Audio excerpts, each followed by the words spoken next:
Willkommen bei Thicker Than Blood, dem Heavy Metal Podcast.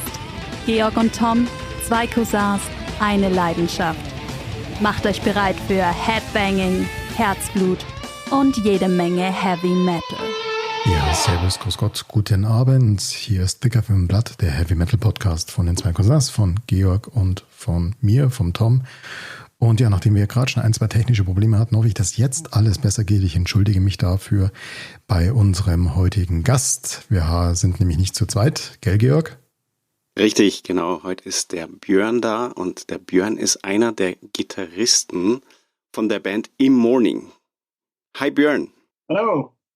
Und ja, der eine oder andere wird sich gedacht haben, In Mourning, das ist keine deutsche Band, das ist eine schwedische Band, deswegen versuchen wir es natürlich, nachdem unser Schwedisch nicht so wahnsinnig gut ist. Ich weiß nicht, Georg, wie es bei dir ausschaut, mein Schwedisch ist nicht gut.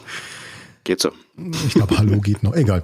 Wir versuchen es natürlich auf Englisch, uns durch diesen Podcast zu Rate brechen. Ich hoffe, dass es einigermaßen funktioniert.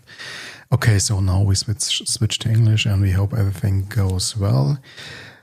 Okay, so Björn, warm welcome once again. You're a guitarist of In Mourning, one of the most respected names in Swedish melodic death metal. We're very, very happy to have you.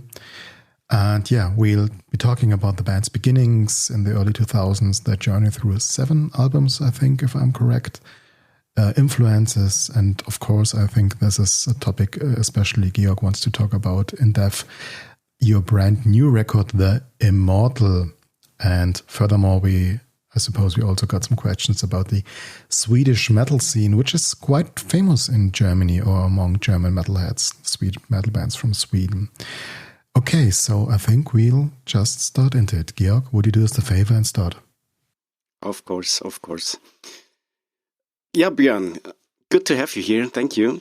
And for all the listeners who may not know you yet, the band In Mourning, would you shortly introduce your band and in your own words?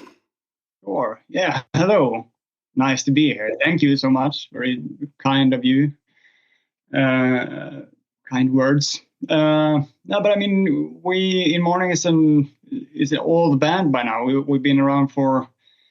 Band started in the year 2000. Now we're on the 7th album. So, I mean, we're I'd say we're a melodic death metal band from the woods of Sweden. Where are those woods? So Sweden is a very big country. Where in Sweden are you located? Kind of in the middle, but it's like Sweden is like if you go a bit down in the country, they say we live up in the north. We don't say that we live up in the north because the north is pretty wide stretched. I'd say in the middle somewhere. We have just as far to Stockholm as we have to Oslo, so it's right in those hoods, you know. Can you take us back to those first years of your band, of In Mourning? What was your vision when In Mourning started, or when did you actually join the band? Yeah, I mean, like Tobias is the founding member, and he's still in the band, you know, and I joined right before the first album, so by then they were already a band, but when In Mourning started out, it was more into a gothic inspired thing. On the demos it was more keyboards, and there were some female vocals as well, and it was more into the gothic style music, you know. It became angrier and feistier around the first album. So that's when I joined. And before In Mourning, I was playing around with the punk bands, you know, a lot of punk and stuff. And I remember that I was feeling really stuck on like musicality and guitar playing. I felt like so for me when I got to join, it was really kind of a push that I needed to take things further with my playing. So I mean, and since then it's just been like what we've been doing. And you joined as the third guitarist. Yeah, and that was also the start of that thing. You know, when we started with 3 guitars, but But then I think I'm actually not super sure about how the idea came about, but it was Tobias' idea to have another guitar. Then not always like maybe incorporating it with every guitar doing different things, but then it was more like, I think, it was really fucking heavy to have 3 guitars and being able to maybe let go of some rhythm playing while singing and stuff like that. So when we take a look at your discographies from Schwade Divine, I think in 2008, to The Immortal, how would you describe the evolution of your sound and the evolution of your songwriting? I think we're definitely making like better songs now. It's more like we've been talking some about the stiffness in the songs, or the transitions between things, and making the songs smoother, flowing through transitions, and maybe like back, like we've always been saying that it's like important to us to have dynamics, to play the soft parts and heavy parts. But I think back in the day it was more of a switch, either you played soft or you played hard. And now I think we're delving around more in like trying to find the in-betweens and to make things. Many fans say In Mourning carries a very personal and emotional atmosphere. Has this been a conscious choice from the beginning, or did it develop? No, I think it's neither.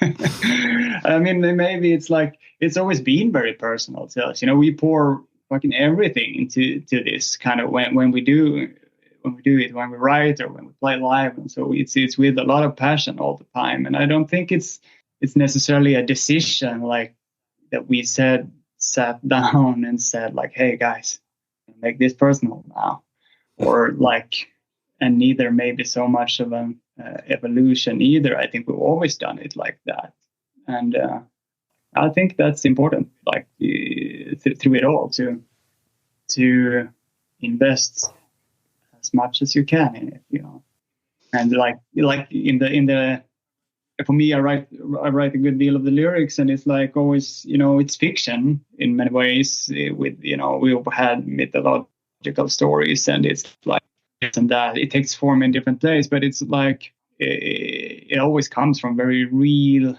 places. I mean, it's always it's always real emotions in there, Mm-hmm.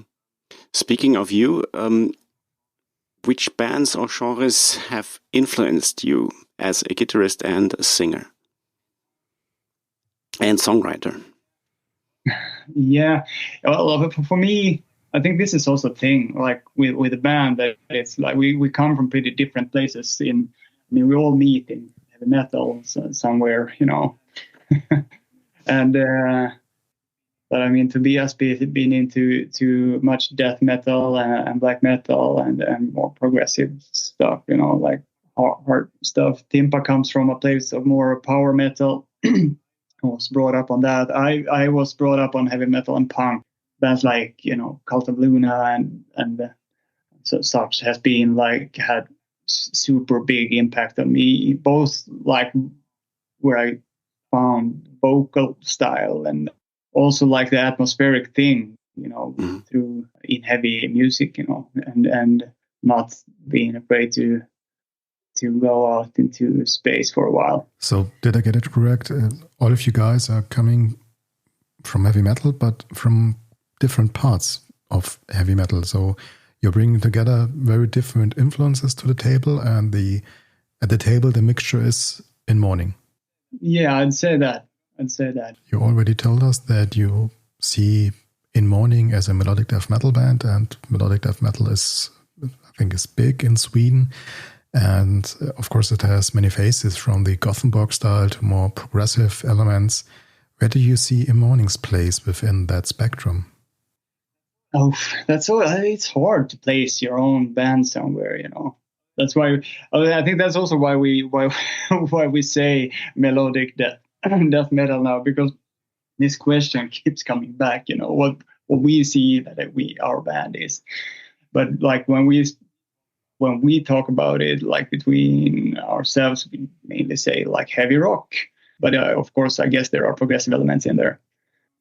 I think we land in melodic death metal. Still, I mean, we're not like a lot of the Gothenburg to me bands and such to me are more upbeat and maybe more forward than we are. We are a bit lurking in the. I see a lot of black metal. The bottom layer, for my opinion, is black metal. Do you agree with that term?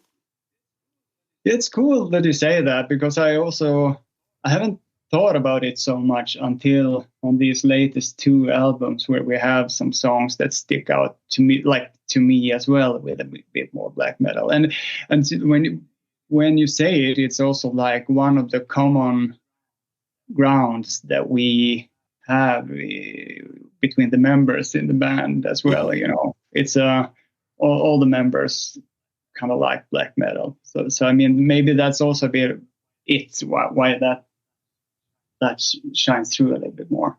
Do you feel there's still a Swedish sound in extreme metal today, or has it become more globalized? Probably is.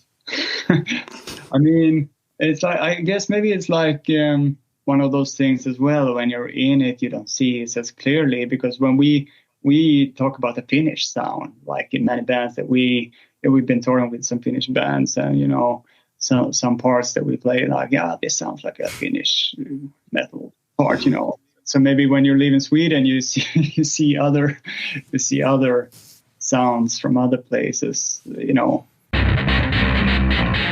Checkt uns auf Instagram. Wir posten ständig neuen Foto- und Videocontent zur Show. Typical question perhaps for a German guy, but Sweden is a big country, but there are not that many people. So is the musical scene, the metal scene, pretty much interconnected? Do you guys know each other, or are they different camps? I don't know, in northern Sweden and southern Sweden, and then in the capital, or is there a regular table somewhere where you guys sit down and then Hammerfall come around, and I don't know.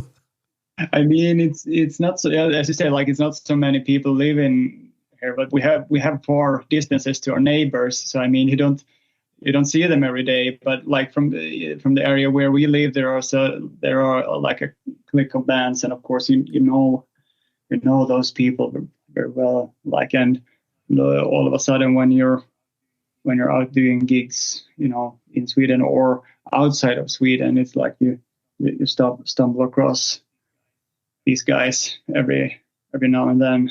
So I mean, it's a small scene, I guess. Thomas Lindberg, the legendary singer of At the Gates, sadly passed away, as we learned today. Was he an influence to you? Yeah, I read about it online. You know, I see a lot of friends sharing that, and it's too sad. For me, I'm not that big on those bands, you know. But I really fell in love with like Despair, because that's like, to me, his voice, and it's to me a perfect mixture of, you know, the harsh, fucking angry, and melancholic, you know, at the same time. So that, to me, Misanthropic Generation album there, if I remember right, it's that had a huge impact. Coming to the album, The Immortal. Congrats, first of all. I think it's absolutely outstanding. I love the melodies and the clean voice of Tobias, and also the brutal black metal parts, which contrasts to your death metal growth. And that with the good songwriting, paired with the good songwriting, is it what really stands out. Can you give us some insight into the main themes and ideas behind the record? Yeah, well, thank you so much. Happy that you like it. I mean, there's a red like thread. It's not like on the themes of the album. It's like it's not as much of a concept album like maybe some earlier album, from point A to point B or so. It's more loose reflections basically around the theme, and it's very much like life and death going around. It's like and very much like the cycle of things, where it, like how things start and some things die, like in parallel to how a year in nature turns, you know. But I mean, yeah, it feels like to me it's a bit. This album moves on a bit from like the previous album, where on the Bleeding Veil it was a lot of bad stuff like floating around. It was like people around us getting sick and not feeling well and passing away, and it was a lot with that right then and there, which made like so this album kind of takes off from there, you know, like much through a grieving process, pretty much like how to move on with things, and of course a lot of thoughts about life and death, and you know. So we like summarize that to the immortal theme. So that sounds to me, you have the vision for the lyrics first, and the music follows. No, not really. I mean, there was some riffs and ideas floating around, and then when we start off, like it's very much Tobias is very much the writer of the music and the foundation of the music, so that. Like, in a way, we're working pretty individually with all this, you know, but like still meeting in something collective, I think, you know, because, and then, so I'd say like music and the lyrics are written kind of in parallel with each other. And the idea of things, some like forms along the road. Okay. Were there particular challenges in writing and recording The Immortal?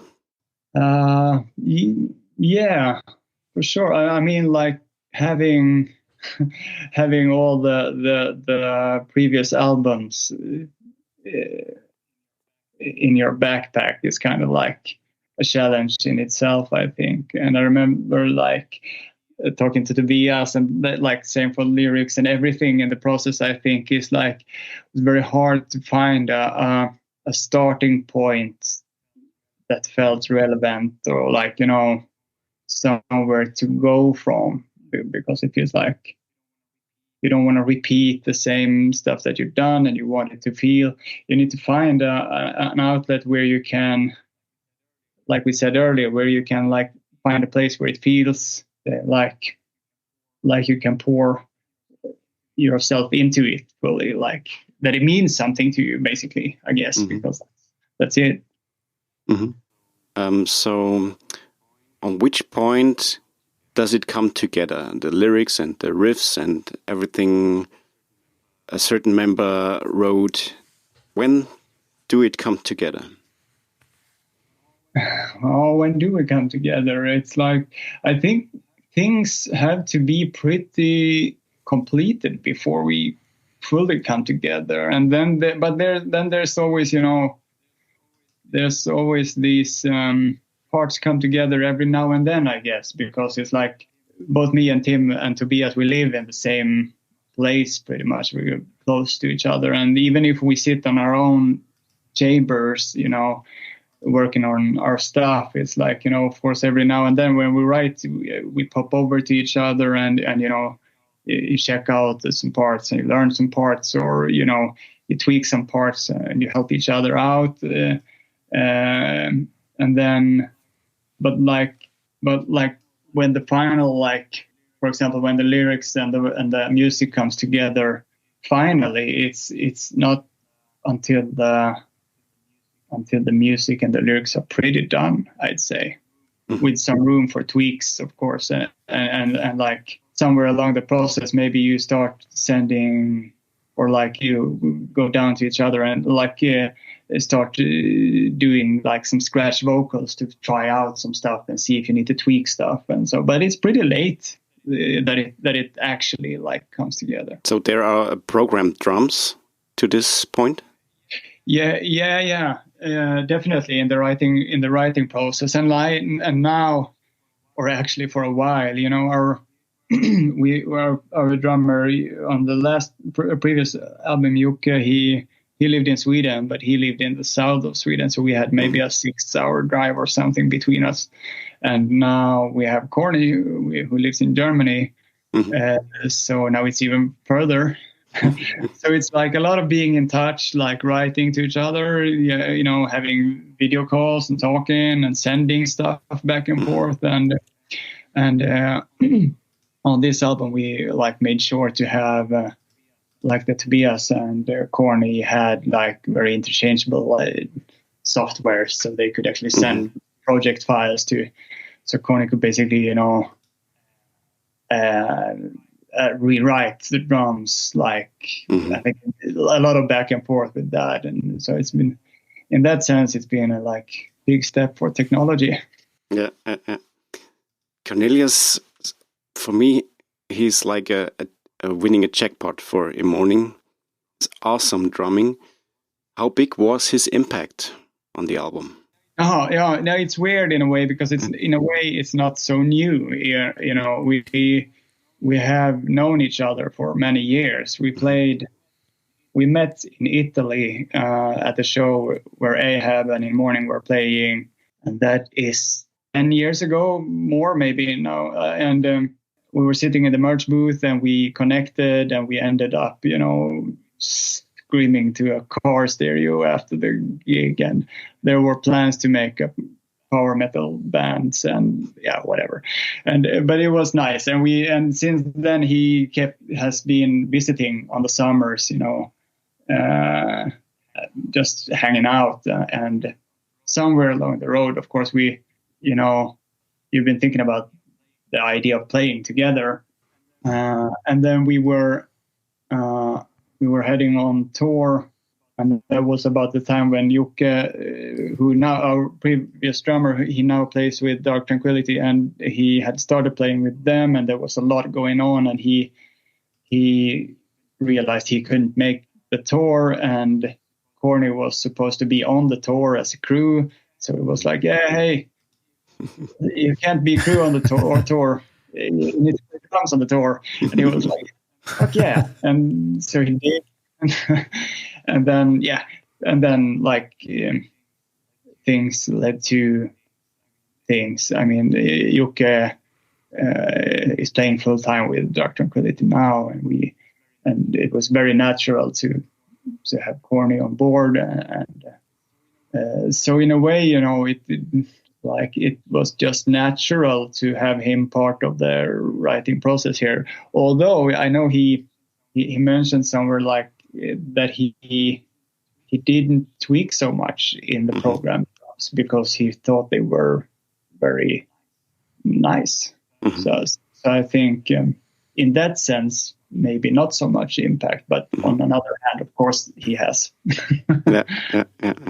He has a very, very like fluent way of playing, which I think is, it adds a lot.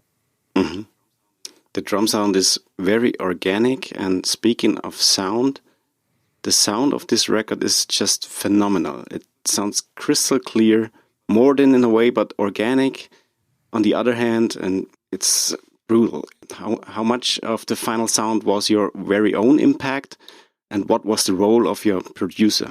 Yeah, I think studio and producer definitely played a big role in this. We went to Fascination Street Studio in Sweden, which is like they record top-notch metal bands in there every day, and they're super great guys. We know Alexander; he used to play bass with us for a while, and he works in the studio now. And if you said like if the writing process was very much a distant work, sending stuff back and forth, it was like we had these moments. We had a week before going into studio where we actually, Corny came up to Sweden, and we locked ourselves away for a while, and we finalized the songs. And I think that was one big thing, you know, to do that. And then we had some time back home, and then we went into studio, and then we locked ourselves up in the studio and the entire band for 2 weeks and recorded everything in there. So I mean, everything is recorded in a very nice studio with super great people. So I mean, they know how to. I do just that. What you say? It's like it's so punchy, but it's still so very clear. You can hear every instrument, and every instrument gets the room it needs for the role that plays on this certain point of the song. Phenomenal. Okay, and now as the CD or the album is released, what was the response from the fans on the media? It's been very nice. People have been very nice. No, it's a bit. We are so super grateful for everyone who takes the time to reach out and to listen and dive into what we do. It's not it's nothing to take for granted now. It's there's so much music being pushed out all the time, and everything is pretty much built for not having to care very much about anything. So it's all the people that does, it's we are we're super grateful for everything. And response has been great, I must say. So Supreme Chaos Records and All Noir PR do a great job. But do you think you get the attention that you deserve after 25 years of band history? Nice question. Yeah, I think we do. Mm-hmm. Because it's I think there's so much, has to do with how you work with stuff. It's because it's there's always been, I can understand that a lot of our releases hasn't really gotten out the way to everyone, because it's there's always been some things not really aligning, or some stuff has happened, or parts of the band, or something around the band, or there has always been stuff not aligning, and then at the same time it's I'm super grateful for every part. It's so I mean we've done a lot of stuff, but it's a bit weird feeling when you're realizing that the band is 20 years old, and you get a bit of a boost on this with this album, because a lot of pieces fit very nicely together, both in the band and the people we're working with, with the Supreme Chaos and Robbie and Mona, and all these pieces are where we would have liked them to be for a couple of years now. Because it's all that, as well as for the musical side of things, where you want things to feel very personal, and you want we want to operate that way with all parts. I want to have a personal connection with the guys I'm working with to release an album. This time we hit it off, I think. Is Germany an important market for your band? Yeah, I'd say that. For a long time, I don't think we reached Germany so much. Mm-hmm. So it's more lately that we did, and of course it's an important market. I'm very happy for that. Happy to talk to you guys. Did you already play some festivals in Germany, or are you planning to play festivals in Germany? I think we haven't really been very visible in Germany. But then we have gone on tours through Germany now. So I mean it's all been great, mm-hmm. and I'm really hoping to that we can have festivals together for next year. Looking forward to it. Speaking about the tour Omnium Gatherum and you as a guitarist, which part do you play? Now you got this album, and which part do you, Björn, play on which song?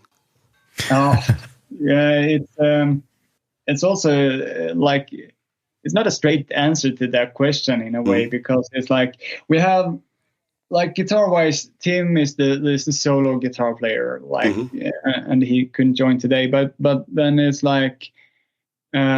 then it's a bit of a puzzle. When it comes to live songs, we tend to divide up parts in ways that you can manage to sing and play as good as possible. So it's a bit of that kind of steers the way of like, and so I mean, me and Tobias does the majority of the singing, and then so Tim will do the heavy lifting on the guitar side. For many. He shines in the soli. Okay. Do you prefer the creative process in the studio or the energy playing live? For me, definitely live. That's where I like to be.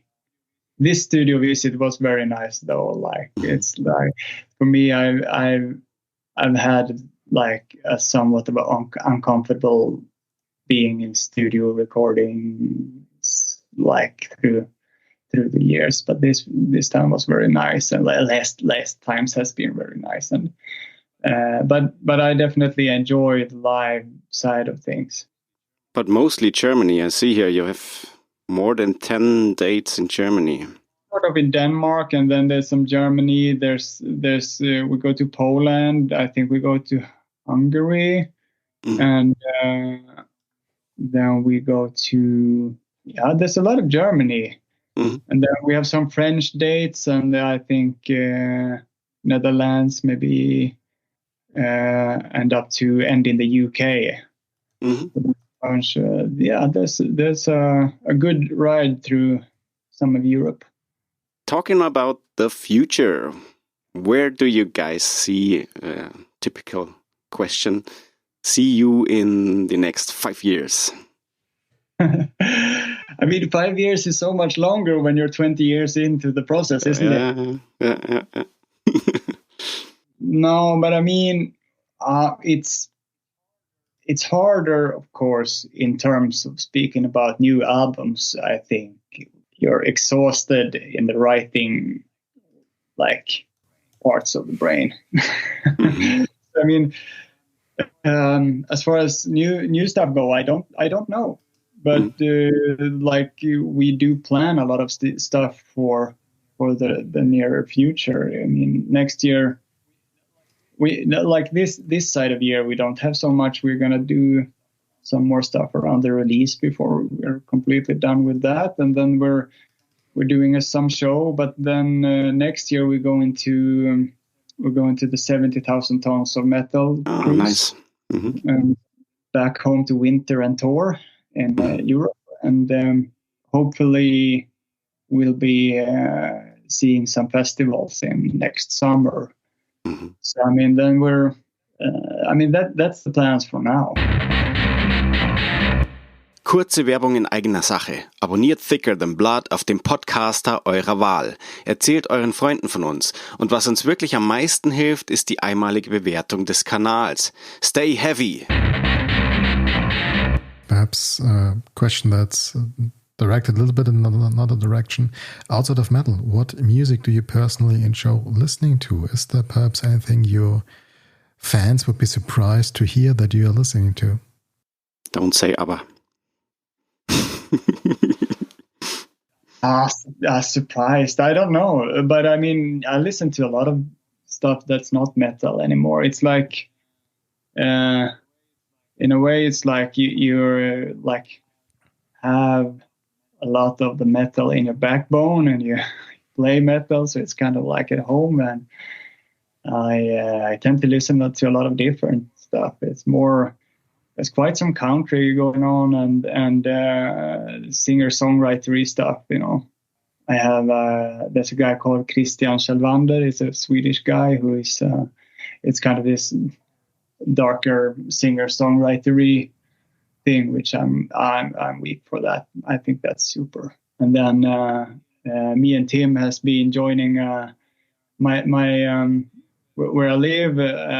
My closest neighbor now, he moved here from Australia, and he's been playing blues like for a long time over in Australia, and he wanted some jam buddies in Sweden. You know, when he moved, we started to play some blues together, and we were playing local shacks, you know, blues gigs, and through that, it's like been discovering some cool blues music too. Tom, where are we? We wanted to ask Björn if he could give an advice to young musicians who are starting a band today. Yeah, definitely do it with passion. I'd say, go for it. Don't overthink so very much. I think it's my tip. I've been doing that a lot with things in life in general, and I think if you let go of that, that's pretty good. There's so much. There's so much talent and stuff going on, like online, which you can see, and I guess it can be a bit like, how do you say? Not scary, but like maybe overwhelming. Like, there's always someone. If you want to do anything now, you can always find somebody doing it like to perfection on the internet. And it's like, to me, it's like it's not about that with music. I mean, this is a debate, of course. There is probably a lot of music that is about perfection, but for me, it's about passion and doing it with real emotion, and playing from your heart. That's where it's at. So, I mean, do that, and wherever it takes you or not, a bonus maybe. Okay, so we got some more light wrap-up questions to finish this podcast off. When you're on tour, Björn, what's your ultimate Swedish comfort food you miss the most? That I miss? For example, when you're in Munich playing on the backstage. I don't have that, but on the other hand, though, I can miss a good sandwich with hummus when I'm not on tour. So when you're at home. When I'm at home, I can do that. I can miss that. Okay. Any pre-show rituals? Yeah, we have by now a certain ritual which is we don't drink very much before show, because we want to, of course, play and dig into that. But we do have one pre-show drink that has to be mixed by Tim wearing a certain hat that needs to be brought. Okay. Nice. What's the funniest thing ever happened on tour? One of the first abroad shows we did was in Latvia, I think, and was like, there was some pretty cool bands on there, some big bands, like Agnostic Front was the headlining act, and then I think Cradlefield and some bands, and then somehow we ended up there, and that was about the time where I think we must have released the first album, but it was like we hadn't been abroad like doing shows, so we were stoked about that and new to that, so we went away and got to this big festival, and it was like we were hanging around there and we were playing our show, and it was all right, everything, and on the last chord of the last song where we're doing the heavy metal outro, somebody was tapping me on my shoulder, and I looked back, and it was the promoter of the festival standing there with a big bottle of Jägermeister, and he said in my ear, before we were even all done with the last course, he was saying in my ear that, I'm sorry, but your accommodation, your place where you're staying has been closed. So here you are, goodbye. And it was like, and we were left with nowhere to stay and a big bottle of Jägermeister. That didn't end very good, but we so later we got to hear that they were going to drive us to the airport and we could sleep there, and it was like. But then actually Agnostic Front came along as some kind of tour dads and said like, yeah, you can, we are going to stay in our rooms for 2 hours and then we're going to fly to Italy. So you can take our rooms after we're done. And nice. Things sorted themselves, but I mean. Okay, and what's your go-to entertainment on the road? So what are you doing when you're not playing on the stage? Are you reading books? Are you watching movies? Do you play video games? What are you doing to kill some time on the road? I'll enjoy it. Go out to take a walk and see wherever environment you're at, I think. it's a very nice, at some part of the day, go have a stroll. I like that. And then there's watching TV series, like in the bunk at night. Like, that's relaxing, Mm-hmm. It was like we ended many days on the last tour, like, looking out from the bunk, and it's like, yeah, gonna watch an episode. Yeah. So Netflix and chill on tour. Yeah. No, but it's nice if you have some time if you have some time over, I think it's nice to go out on a stroll to check something out. I mean, it's a rare opportunity to see a lot of places, But then on the other hand, a lot of the times you don't maybe have that much actual time to do that, or you're in some industrial area or some weird place. If you could organize your team tour lineup with any band, who would join In Mourning on that bill? That's a good question. Like right now, I'm super much like for real looking forward to the tour we're doing. Like, It's nice. We've with both like Omnium Gather, and we toured before, and they're friends of ours, and we have the guys in Fallujah, which we never met, but we've been in touch back and forth online for a while. So it feels like it could be really nice vibes, and that's like something I look forward very much to. Otherwise, for me, I'd love to join like Mastodon. It's like one of my favorite metal bands, and it's always hard to see whatever would fit, like if you want to fit in music. But for me, they have been like huge impact on guitar playing and music in general. So that would be something. If you had to choose writing the perfect riff or playing the perfect live show, which one wins? Live show. Punk roots. Yeah, I think that's it. I mean, it's about the riffs. Yeah. I mean, if you could like take that perfect riff to the perfect live show, it would be great. Yeah. What was the first guitar riff you learned? Probably like if you go way back, it's maybe like Smoke on the Water or whatever. I remember when I took some lessons by a guy, like a local guy, and it's like, of course, he wasn't into metal and stuff, but I remember getting to play Fade to Black with Metallica, and it was like, yeah, right now I can like learn to play something that I'd like to play. And it's like, I remember struggling with that, and it was, yeah. Mm-hmm. Okay, and finally, if you could sum up The Immortal in just 3 words, which words would you pick? Epic fucking album. Great answer. Yeah. No, but I mean, if you really want to sum up like key words of the album, I'd say life, death, and acceptance. Probably, it's a lot about acceptance of things on this album. Like, yeah, I think that those would be the words. Björn, thank you very, very much for your time. Thank you for joining us for this little recording. Yeah, this was our conversation with Björn from In Mourning. And to those of you who didn't have the chance to listen to The Immortal, the new album of In Mourning, just do it. I think you heard Georg really be very, very excited about this album. Hyped, to be honest.